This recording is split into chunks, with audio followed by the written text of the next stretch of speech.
कहा है कि मुल्क लुट जाएगा ये आसार नज़र आते हैं, मुल्क लुट जाएगा ये आसार नज़र आते हैं। अब हुकूमत में सब गद्दार नज़र आते हैं और मुल्क की आज़ादी में लुटा दी जाने हमने, और गद्दारों को हम ही गद्दार नज़र आते हैं, और गद्दारों को हम ही गद्दार नज़र आते हैं। सरकार शासन प्रशासन से कह देना चाहता हूँ कि शासन प्रशासन ने अगर इतनी चाक चौबंद व्यवस्था चाइना पाकिस्तान के बॉर्डर पर की होती तो शायद चाइना जो है डोकलाम के अंदर ना घुस पाता, चाइना गलवान के अंदर घुस करके हमारे 22 सैनिकों को शहीद ना कर पाता, चाइना अरुणाचल प्रदेश के अंदर घुस करके गांव ना बसा पाता, और पुलवामा हमले से ठीक पहले की होती तो हमारे 44 सीआरपीएफ के जांबाज सैनिक शहीद ना हुए होते। जिस तरह से इन्होंने जो ये कटीले तार लगाए और रोकने के लिए सुप्रीम कोर्ट का सख्त आदेश है कि हम किसान जो है अपने खेतों में जानवरों को रोकने के लिए इस तरह के तार नहीं लगा सकते हैं जो इन्होंने इंसानों को रोकने के लिए लगाए हैं। कि जाओ जाकर ये संदेशा दे दो कोई अंबानी के यारों से, जाओ जाकर कोई ये संदेशा दे दो अंबानी के यारों से, अपना हक हम छीन कर लेंगे दिल्ली के दरबारों से, अपना हक हम छीन कर लेंगे दिल्ली के दरबारों से। ये किसान अब नहीं रुकेंगे पानी की बौछारों से, ये किसान अब नहीं रुकेंगे पानी की बौछारों से। गेहूँ चावल दाल बाजरा पीली पीली सरसों से, अरे अपना तो गहरा नाता है जाने कितने बरसों से, और सूखे से भी लड़ते हैं और बारिश से भी लड़ते हैं। अरे हम किसान तो सरकारों की साजिश से भी लड़ते हैं, अब ये पाँव नहीं ठहरेंगे तेरे नुकीले तारों से, ये किसान अब नहीं रुकेंगे पानी की बौछारों से। और धरती पुत्रों का यह संदेशा शहंशाह से कह देना, और मोदी से भी कह देना, और अमित शाह से कह देना, सरकारें हमसे होती हैं ना कि हम सरकारों से, और ये किसान अब नहीं रुकेंगे पानी की बौछारों से। क्योंकि वही है ना कि लश्कर भी तुम्हारा सरदार भी तुम्हारा, और तुम झूठ को सच लिख दो अखबार भी तुम्हारा। इस दौर के फरियादी जाएं तो जाएं कहाँ, हुकूमत भी तुम्हारी और दरबार भी तुम्हारा।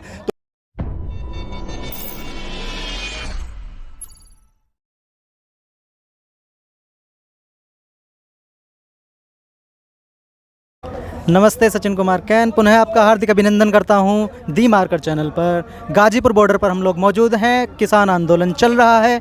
इस किसान आंदोलन के बीच एक युवा हमारे साथ में हैं, जानते हैं उनसे किस तरह वो इस आंदोलन को देखते हैं। क्या नाम हुआ? मेरा नाम इमरान है, मैं उत्तर प्रदेश के सबसे पिछड़े इलाके बुंदेलखंड से आया हूँ।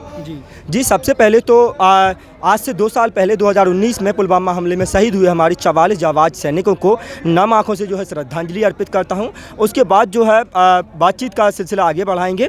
कहा है कि लगेंगे शहीदों की चिताओं पर लगेंगे हर बरस मेले, शहीदों की चिताओं पर लगेंगे हर बरस मेले, वतन पर मिटने वालों का यही आखिरी निशान होगा, वतन पर मिटने वालों का यही आखिरी निशान होगा। आज का ये पूरा जो आंदोलन है 14 फरवरी का, वैलेंटाइन डे का दिन है, मोहब्बत का दिन है, लेकिन जिन लोगों ने जो हमारे देश के पुलवामा हमले में जो सैनिक हैं जिन्होंने देश के खातिर मोहब्बत में अपनी जान गंवा दी, लेकिन आज तक उनकी जो है सीबीआई जांच नहीं हुई, उनको शहीद का दर्जा नहीं मिला। सीआरपीएफ के जो जवान जिन्होंने जो अपनी जान गंवाई उनको आज तक शहीद का दर्जा नहीं मिला। ये शर्मनाक है, निंदनीय है। इसकी जो है मैं कड़े शब्दों में निंदा करता हूँ कि आज तक उन्हें शहीद का दर्जा क्यों नहीं मिला। आपने देखा होगा कि किस तरह से जो है दर्दनाक उनकी मौत हो जाती है, और एक जो सरकार है कहीं ना कहीं वो जो है उनकी सरकार बन जाती है, और उसके बाद आज तक डीएसपी जो देवेंद्र सिंह है उनकी जो है जमानत पर रिहाई हो जाती है। लेकिन आज तक उनके जो परिवार वाले हैं, जो शहीदों के जो 44 जाबाज सैनिक शहीद हुए, आज भी दर-बदर भटक रहे हैं कि उनको शहीदों का दर्जा मिल जाए, उनको इंसाफ मिल जाए, लेकिन उनको आज तक इंसाफ नहीं मिला है। कितने समय से आंदोलन में लगभग जो है मुझे 65 से 70 दिन होने वाले हैं, यानी कि आंदोलन के 2-4-6 दिन बाद ही मैं जो है आ गया था। और इस आंदोलन में मैंने तमाम उतार चढ़ाव देखे। इस आंदोलन में तमाम उतार चढ़ाव देखने के बाद ये आंदोलन जो है आज पूरी तरह से अपने मुकम्मल अंजाम की तरफ बढ़ता हुआ दिखाई दे रहा है। जिस तरह से हमारे 44 जाबाज सैनिक शहीद हुए पुलवामा में, ये आज पूरा आंदोलन उनको समर्पित है। लेकिन उनको लेकर के भी एक जो है चंद लाइनें हैं कि जिस तरह से लगातार ये जो सरकार प्रमाण पत्र बांट रही है और चीज़ बांट रही है, कहा है कि मुल्क लुट जाएगा ये आसार नज़र आते हैं, मुल्क लुट जाएगा ये आसार नज़र आते हैं। अब हुकूमत में सब गद्दार नज़र आते हैं, और मुल्क की आज़ादी में लुटा दी जाने हमने, और गद्दारों को हम ही गद्दार नज़र आते हैं, और गद्दारों को हम ही गद्दार नज़र आते हैं। लगातार इस आंदोलन ने जितने उतार चढ़ाव देखे हैं, हर चीज़ देखी इस आंदोलन ने। आज जो है ये आंदोलन पूरे 80 दिन का हो गया है। इस आंदोलन में जितने उतार चढ़ाव है, 215 से अधिक किसानों की मौत हुई है, शहादत हुई है। लेकिन गूंगी बहरी सरकार ये जो है पूरी तरह से ये जो जो है संवेदनहीन सरकार, इसने आज तक किसानों की मौत पर एक भी शोक संवेदना व्यक्त नहीं की है। हमारे देश के प्रधानमंत्री से लेकर राष्ट्रपति से लेकर और जो है गृह मंत्री से लेकर किसी भी जिम्मेदार व्यक्ति ने एक आँख का एक भी आंसू उनकी आंखों से नहीं निकला। इन किसानों के लिए लगातार आपने देखा होगा बैरिकेडिंग लगाए गए, वहाँ बड़े बड़े जो है कटीले तार, नुकीले कीले, अमूमन इस तरह की जो बैरिकेडिंग है और इस तरह के कटीले तार जो है आपको अंतर्राष्ट्रीय सीमाओं पर लगे मिलते होंगे, जो चाइना पाकिस्तान के बॉर्डर होते हैं वहाँ लगे होते हैं।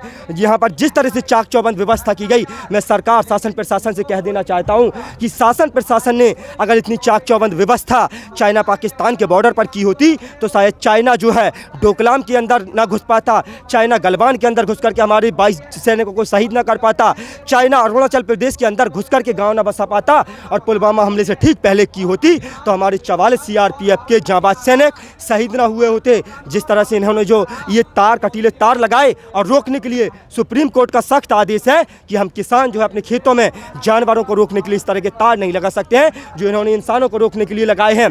कहा है कि जिस तरह से इन्होंने ये तार लगाए हैं कि जाओ जाकर ये संदेशा दे दो कोई अंबानी के यारों से, जाओ जाकर कोई ये संदेशा दे दो अंबानी के यारों से, अपना हक हम छीन कर लेंगे दिल्ली के दरबारों से, अपना हक हम छीन कर लेंगे दिल्ली के दरबारों से। ये किसान अब नहीं रुकेंगे पानी की बौछारों से, ये किसान अब नहीं रुकेंगे पानी की बौछारों से। गेहूँ चावल दाल बाजरा पीली पीली सरसों से, अरे अपना तो गहरा नाता है जाने कितने बरसों से, और सूखे से भी लड़ते हैं और बारिश से भी लड़ते हैं, अरे हम किसान तो सरकारों की साजिश से भी लड़ते हैं। अब ये पाँव नहीं ठहरेंगे तेरे नुकीले तारों से, ये किसान अब नहीं रुकेंगे पानी की बौछारों से।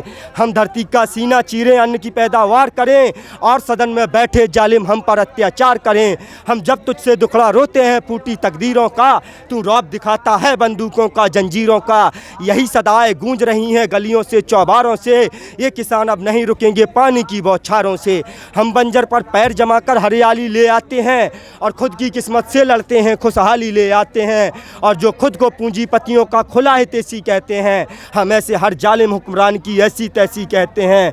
और धरती पुत्रों का यह संदेशा शहंशाह से कह देना, और मोदी से भी कह देना, और अमित शाह से कह देना, सरकारें हमसे होती हैं ना कि हम सरकारों से।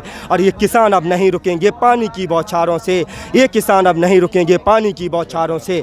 जिस तरह से लगातार जो है इन निरंकुश सरकार ये तानाशाही और हिटलर शाही करके इन किसानों का रास्ता रोकना चाहती है ना, तो कहा है कि हो गई है पीर पर्वत सी पिघलनी चाहिए, अब हिमालय से कोई गंगा निकलनी चाहिए। मेरे सीने में ना सही तेरे सीने में ही सही, हो कहीं भी आग लेकिन आग जलनी चाहिए। तो आप जो है किसानों का रास्ता नहीं रोक सकते हैं। ये सरकार जाकर जो है जब विदेशों में कुछ होता है तो इनका डंका बजता है, विदेशों में कहते हैं कि प्रधानमंत्री मोदी का कद बढ़ रहा है, डंका बज रहा है, और जब विदेशों से लानत आती है तो कहते हैं ये तो हमारा आंतरिक मामला है, ये तो हमारा अंदरूनी मामला है। अंदरूनी मामला है तो ये बताएं कि कनाडियन अक्षय कुमार जो कनाडा की सिटीजनशिप है भारत में है, वो अंदरूनी मामले में क्यों दखलंदाजी करता है? क्यों ऐसे तमाम लोग जिन्हें हमने सेलिब्रिटी मान लिया, वो सेलिब्रिटी लोग जब तक सोते रहे तब तक रिहाना का ट्वीट, मियाँ खलीफा का ट्वीट, ग्रेटा थनबर्ग का ट्वीट और जो है मीना हैरिस का ट्वीट नहीं आ गया, तब तक वो सोते रहे। आज बता रहे हैं हमारा आंतरिक मामला है। किसान लगातार किसानों की 215 से अधिक किसानों की मौत हुई है, तब तक आपकी नींद नहीं खुली, आपकी नींद नहीं टूटी। आज ये सरकार भी पूरी तरह से कभी आंदोलन जीवी, कभी परजीवी, कभी फलाना जीवी, कभी ठिकाना जीवी। इनको नहीं पता कि शायद अगर इन्होंने जो है इनको पता होता कि इस देश को आज़ादी भी आंदोलनों से मिली है, इस देश को मजबूती भी आंदोलन से मिली है, इस देश को आज़ादी 1857 की पहली क्रांति वो भी आंदोलन था, 1942 का भारत छोड़ो आंदोलन वो भी आंदोलन था, जो है जयप्रकाश नारायण का आंदोलन वो भी आंदोलन था, अन्ना का आंदोलन, और ऐसे तमाम आंदोलन हैं जो आंदोलन करके इस देश को आज गुलामी से आज़ादी मिली है। हमने गोरे अंग्रेज़ों से जो है आज़ादी मिली है। आज जो काले अंग्रेज हम पर हुकूमत कर रहे हैं, ये कह रहे हैं आंदोलन जीवी कह रहे हैं। अरे गर्व की बात है किसानों के लिए, हाँ मैं गर्व से कहता हूँ कि मैं आंदोलन जीवी हूँ, मैं हूँ आंदोलन जीवी। और ये बताएं, ये लगातार कह रहे हैं किसानों को जो है काला पूछ रहे हैं। मैं बता देता हूँ इस कृषि कानूनों में काला क्या है, ये आकर मुझसे 5 मिनट बहस कर लें, मैंने समझा दूंगा। सबसे पहला काला आपने आपने जो है असीमित भंडारण का रास्ता खोला। पहला काला ये है आवश्यक वस्तु भंडारण अधिनियम, जिसमें आपने जो है बदलाव किया, ये संशोधन किया। जो उसमें सबसे पहला काला कि आपने जो है सीमित जो है दायरा खत्म किया, और उसके बाद आपने कई जो चीज़ों को, जो दलहनी फसलें हैं, जो तेल हैं, मसाले हैं, उनको आवश्यक वस्तु से जो है बाहर रखा।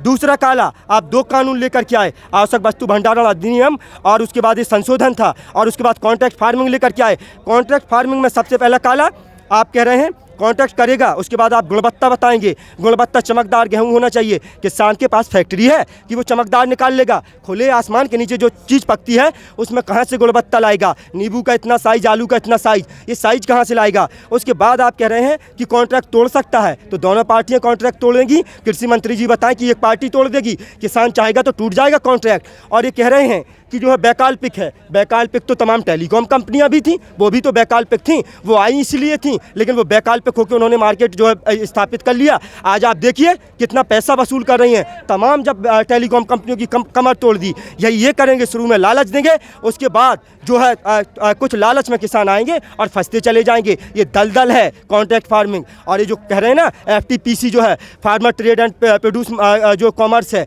इसमें उसके बाद उसमें साफ लिखा है, आप पढ़िए इस एक्ट को, जो FPTC है, farmer produce and trade and commerce, उसमें साफ लिखा है कि ये PMC system, agriculture produce marketing committee, धीरे धीरे जो है आप प्राइवेट मंडियां खोलेंगे और सरकारी जो मंडियां हैं वो समाप्त हो जाएंगी। जिस तरह से बिहार में इन्होंने किया, MSP जो है समाप्त हो जाएगा, 2-4 साल के अंदर सब अपने आप समाप्त हो जाएगा। ये काला पूछ रहे हैं, पूरा तो कानून काला है आपका। ये पूरा ड्राफ्ट जो है 30 पन्नों का है, जिसमें 30 पन्नों में 15 मुख्य बिंदु हैं। 15 मुख्य बिंदु में सरकार कह रही है कि 9 बिंदु गलत हैं, हम संशोधन करने के लिए राजी हैं। 60% कानून वैसे खराब हो गया, अब आप किसको कह रहे हैं? 60% में तो बच्चा फेल हो जाता है जब खराब है वो, आप उसको कचरे के डिब्बे में क्यों नहीं फेंकते हैं? आप कहते हैं चलो ठीक है, मान लेते हैं, सपोज करिए कि आप कहते हैं ये कृषि कानून किसानों के फ़ायदे के लिए हैं, वक्त की मांग है। किसान जब नहीं चाहते हैं तो आप क्यों ज़बरदस्ती थमाना चाहते हैं? तो इससे साफ स्पष्ट हो जाता है इनकी मंशा, इनकी नीयत और इनका मकसद कि ये किसानों के जरिए, किसानों के कंधे पर बंदूक रख करके ये अपने चंद पूंजीपति मित्रों का, अंबानी, अडानी, बाबा रामदेव जैसे पूंजीपतियों का फ़ायदा चाहते हैं किसानों के। क्योंकि इसके कवर में तो लिखा है कृषि कानून, लेकिन अंदर अगर आप पलटेंगे तो उसमें अंबानी अडानी कानून ही लिखा है। ये अंबानी अडानी कानून ही है, क्योंकि इन्हें कैसे पता था? कानून आज आया, 6 महीने पहले आया। इनके गोडाउन जो है 2 साल पहले बनना शुरू हो गए थे, तो इनको तो पहले से पता था। ये चोर दरवाजे से कोरोना काल में लाए, इन्होंने जो है बगैर सदन के जो है पास करवा लिया। इनके पास तो राज्यसभा में बहुमत भी नहीं था, ध्वनि मत से पास करवा लिया, हाथ उठवा करके पास करवा लिया। क्योंकि वही है ना कि लश्कर भी तुम्हारा, सरदार भी तुम्हारा, और तुम झूठ को सच लिख दो, अखबार भी तुम्हारा। इस दौर के फरियादी जाएँ तो जाएँ कहाँ, हुकूमत भी तुम्हारी और दरबार भी तुम्हारा। तो पूरी तरह से यही सरकार लगातार कर रही है कि कोई कहीं नहीं जा सकता, जिस तरह से ये सरकार कर रही है। जी।